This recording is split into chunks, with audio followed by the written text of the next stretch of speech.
Garden City, Utah, and St. Charles, Idaho.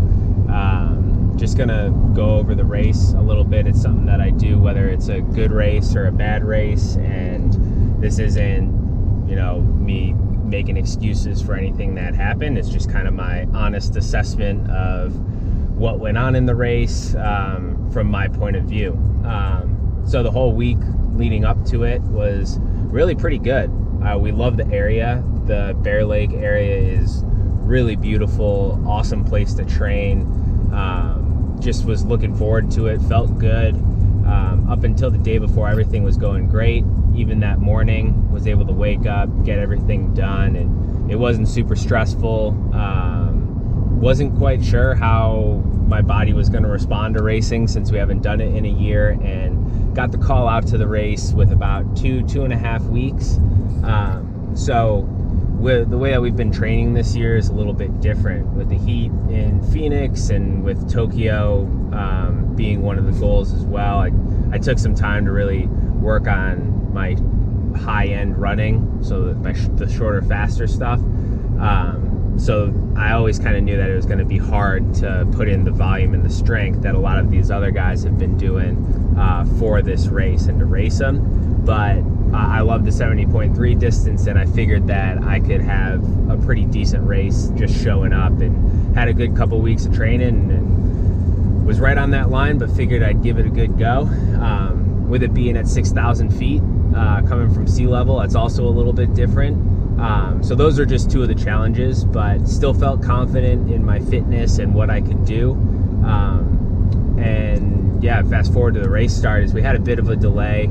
The race director handled it really well. We had a buoy flying away because when we got out there, the diamond we were supposed to swim around looked, to be about 2.4 miles around instead of half of that, 1.2, or we were supposed to do 2 loops, and we were looking at that going like, that looks like a 1-loop swim course or even longer. So we had to deal with a little bit of a delay with the wind, which was fine, and thankfully we still got to swim. The swim course was a little chaotic. We actually did out and back 3 times from 2 separate buoys, and that created a lot of back and forth traffic.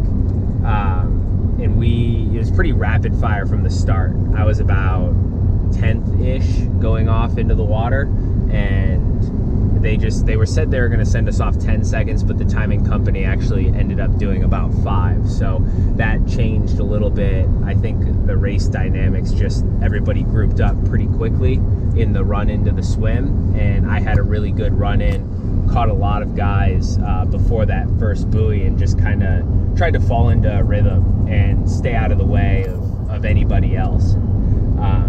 I think that the swim, it was good that we got in there, but like I said, it was just really trafficky, and I just kind of set out to getting out as well as I could, and realized that I was kind of on my own with maybe one other guy who was around, and I think it was Bradley Weiss.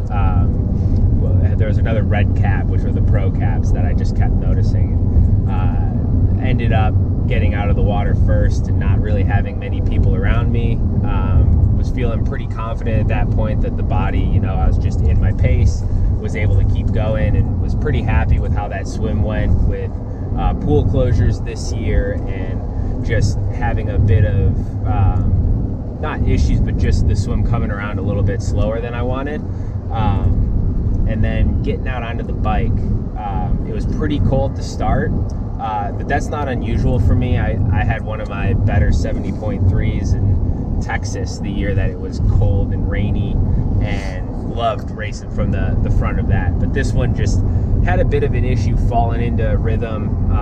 Was trading off a little bit with Bradley Weiss. We both just made an agreement, kind of on the fly, that we would trade off setting the pace, because we knew people like Sam Long and Justin Metzler were going to be pushing the bike.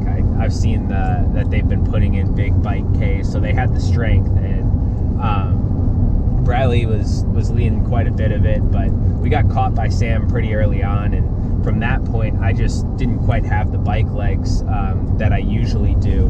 My wattage was a little lower, and whether that was altitude or maybe not enough miles or specific work put in before a race like this, I just was struggling to hang on to those guys, and even some of the other guys who came by, like Justin Metzler, and found myself just yo-yoing and digging deep and not really having this steady state that I usually do, and just the watts kind of going up and down. So that was a bit of a struggle. And as we got into the bike, the rain blew in and the wind, and because I wasn't really pushing as high of wattage as usual, I think that added to the fact of me just getting colder and colder throughout the race, to the point where my body just was starting to just shiver and tighten up completely from it. So I've raced in a ton of different cold races, and usually find myself being able to regulate my body temperature pretty easily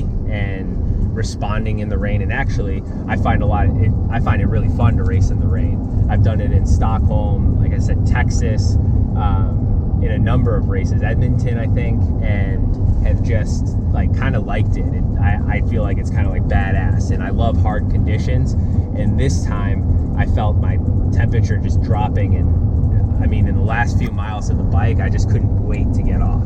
That was some of the longest few miles, and I stopped even going in aero position for a little while because I didn't really trust myself with my visor getting a bit too waterlogged, which really isn't an issue, but just like my body was so tight, I didn't feel like I was navigating through some of the people well enough. So I just was trying to get to the end and figured, you know, those guys, they had a big time gap at me at that point, but I wasn't going to give up.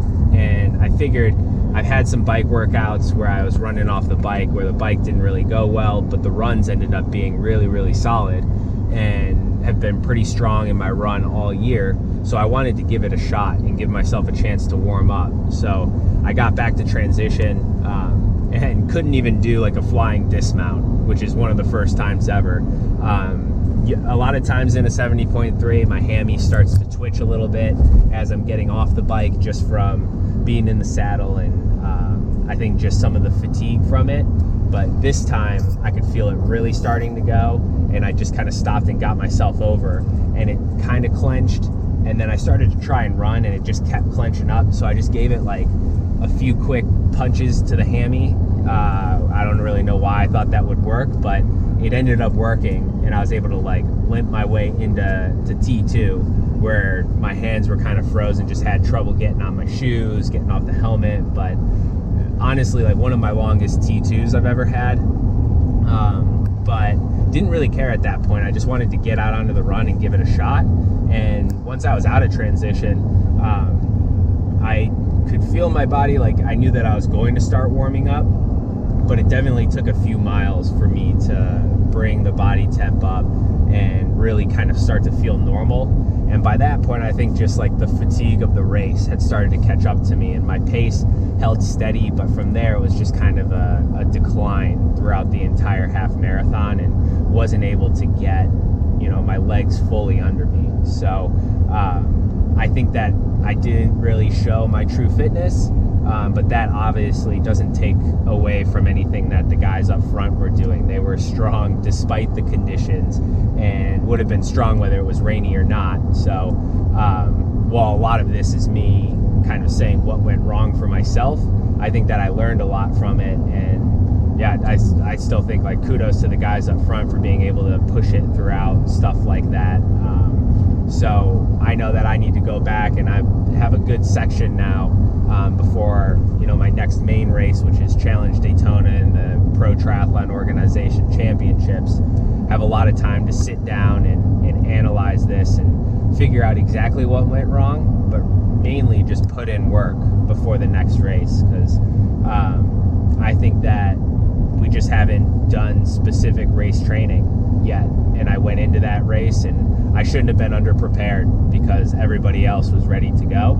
So yeah, I think that overall, like, it was a good experience. I learned quite a bit. Like, I got in a race. It was great to be out on the race course again, pushing myself, and that's kind of what it ended up being, is just a race against myself, because everybody else was, you know, kind of in a different time zone by the end of the day.